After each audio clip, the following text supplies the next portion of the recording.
누구나 그렇듯이 우리는 권위 아래 살아갑니다. 어려서는 부모의 권위 아래, 또 학교에서는 선생님의 권위 아래 살아가고, 성인이 되어서도 우리가 어디 속해 있든지 그 사회의 여러 가지 조직 속에서 권위 아래서 살아갑니다. 국가라는 권위 아래 있기도 하죠. 또 신앙생활을 해도 우리는 교회 안에서 주어진 권위 아래서 살아가게 됩니다. 그 권위는 어디서 오는 것일까요?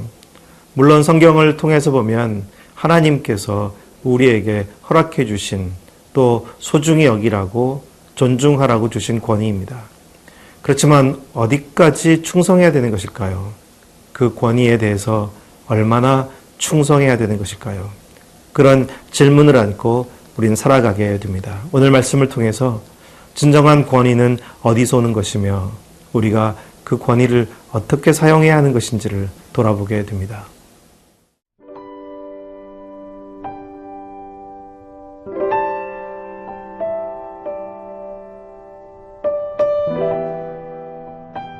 사도행전 4장 13절에서 22절 말씀입니다. 그들이 베드로와 요한이 담대하게 말함을 보고 그들을 본래 학문 없는 범인으로 알았다가 이상히 여기며 또 전에 예수와 함께 있던 줄도 알고 또 병 나은 사람이 그들과 함께 서 있는 것을 보고 비난할 말이 없는지라. 명하여 공회에서 나가라 하고 서로 의논하여 이르되 이 사람들을 어떻게 할까? 그들로 말미암아 유명한 표적 나타난 것이 예루살렘에 사는 모든 사람에게 알려졌으니 우리도 부인할 수 없는지라. 이것이 민간에 더 퍼지지 못하게 그들을 위협하여 이후에는 이 이름으로 아무에게도 말하지 말게 하자 하고 그들을 불러 경고하여 도무지 예수의 이름으로 말하지도 말고 가르치지도 말라 하니 베드로와 요한이 대답하여 이르되 하나님 앞에서 너희의 말을 듣는 것이 하나님의 말씀을 듣는 것보다 옳은가 판단하라. 우리는 보고 들은 것을 말하지 아니할 수 없다 하니 관리들이 백성들 때문에 그들을 어떻게 처벌할지 방법을 찾지 못하고 다시 위협하여 놓아주었으니 이는 모든 사람이 그 된 일을 보고 하나님께 영광을 돌림이라. 이 표적으로 병 나은 사람은 40여 세나 되었더라. 베드로와 요한을 통해서 일어나는 역사, 그 사도들을 통한 역사는 당시의 종교 지도자들을 참 힘들게 했던 것 같습니다. 13절, 14절을 봅니다. 그들이 베드로와 요한이 담대하게 말함을 보고 그들을 본래 학문 없는 범인으로 알았다가 이상히 여기며 또 전에 예수와 함께 있던 줄도 알고 또 병 나은 사람이 그들과 함께 서 있는 것을 보고 비난할 말이 없는지라. 종교 지도자들이 볼 때 그들은 권위가 있는 사람들이 아니었습니다. 인정해 줄 만한 사람들이 아니었습니다. 그런데 그들을 통해서 놀라운 역사가 일어나는 것이 불편했습니다. 사실 자신들에게 권위가 있는데 사람들이 자신들에 대하여 생각하기보다는 그 사도들을 통하여 일어나는 역사를 보고 더 반응하고 따르게 되는 것을 보며 불편해졌습니다. 이런 무질서한 상황을 바로 잡아야 될 필요도 있었고 그리고 또 사도들이 갖고 있다는 그 권위에 대해서 확인해 볼 필요도 있었습니다. 무엇보다 자신들이 갖고 있는 권위가 계속 유지되기를 더 바랬었던 것 같습니다. 권위가 무엇일까요? 그 성경을 보면 권위를 가진 사람들이 역사 속에서 오히려 그 권위를 잘못 행사하고 있는 것을 보게 될 때가 많습니다. 하나님께서 분명 그들에게 위치를 주셨는데 그 권위를 잘못 사용하는 경우가 너무나 많은 것입니다. 오늘 말씀에도 이제 권위를 스스로 갖고 있다고 생각했던 종교 지도자들이 이 상황을 어떻게 모면하려고 하는지를 보게 됩니다. 15절부터 말씀을 봅니다. 명하여 공회에서 나가라 하고 서로 의논하여 이르되 이 사람들을 어떻게 할까? 그들로 말미암아 유명한 표적 나타난 것이 예루살렘에 사는 모든 사람에게 알려졌으니 우리도 부인할 수 없는지라.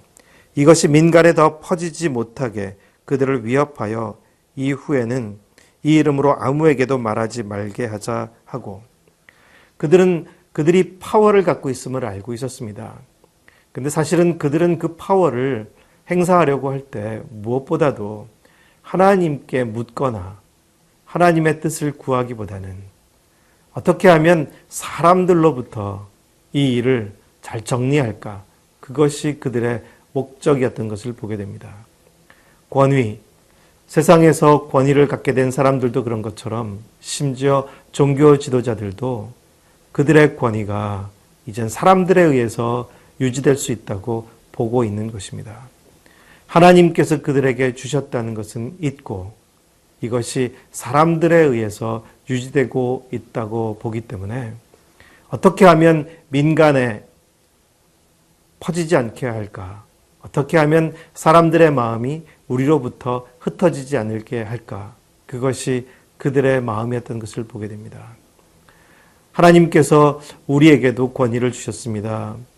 우리가 부모로서의 권위를 갖거나 혹은 스승으로서 혹은 우리가 속한 조직에서 내 아래 나는 권위가 있는 사람이 될지도 모르겠습니다.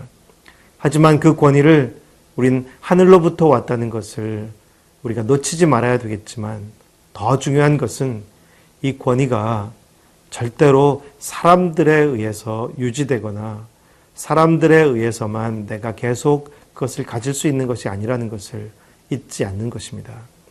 종교 지도자들은 하나님의 권위를 오해했습니다. 분명 하나님께서 그들에게 권위를 주셨지만 그 권위는 하나님에 의해서만 유지되는 것이지 사람에 의해서 흔들리는 것은 아니라는 것을.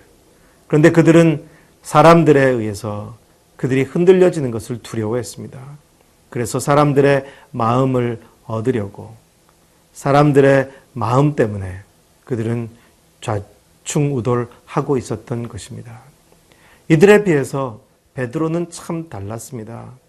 베드로는 그들이 볼 때는 종교 지도자들이 볼 때에는 어떤 인정받을 만한 권위를 갖고 있지 않았습니다. 하지만 그들은 사람들이 어떻게 말하느냐, 사람들이 어떻게 평가하느냐에 흔들리지 않았습니다. 종교 지도자들과 달리 베드로와 요한은 오직 하나님께로부터 온 권위, 그것으로만 살기로 다짐한 사람들입니다. 그것 외에는 어떤 것도 필요 없는, 오직 하나님 앞에서 신실하기만 하면 된다는 그들의 모습을 오늘 성경에서 보게 됩니다. 우리의 권위도 오직 하나님 앞에 신실한 권위가 되기를 소원해 봅니다.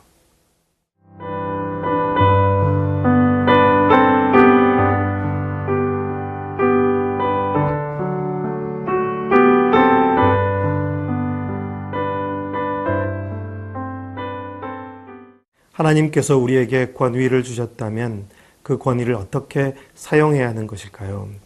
18절 말씀을 봅니다. 그들을 불러 경고하여 도무지 예수의 이름으로 말하지도 말고 가르치지도 말라 하니. 17절에서는 위협했다는 말씀도 있는데 18절에는 경고하고 있습니다. 사실 권위를 가진 사람은 권위 아래에 있는 사람을 위협할 수도 있고 그리고 경고하고 그리고 판단할 수 있는 것 같습니다. 하지만 진정한 권위라는 것이 어떤 것일까요? 하나님께서 우리에게 권위를 주셨을 때 그 권위를 우리 권위 아래에 있는 사람에게 어떻게 사용하라고 주신 것일까요? 우리가 성경에서 예수님을 통해서도 분명히 배우게 되지만 예수님께서 지니신 권위는 누군가를 위협하는 것이 아니었습니다. 누군가를 경고하는 것도 아니었습니다. 예수님께서 주신 그 권위는, 보여주신 그 권위는 오직 모범으로서의 권위였습니다. 예수님은 하나님의 말씀을 전하신 분이었기 때문에 그 말씀을 사시는 분이었습니다. 예수님은 오히려 제자들에게도 섬기는 종으로 제자들의 발을 씻겨주시면서 그리고 삶으로 모범을 보여주셨습니다. 나를 따르라 하셨을 때 예수님은 예수님의 말씀만을 따르라는 게 아니라 예수님의 삶을 따르라는 것이었습니다. 그래서 예수님께 진정한 권위가 있었습니다.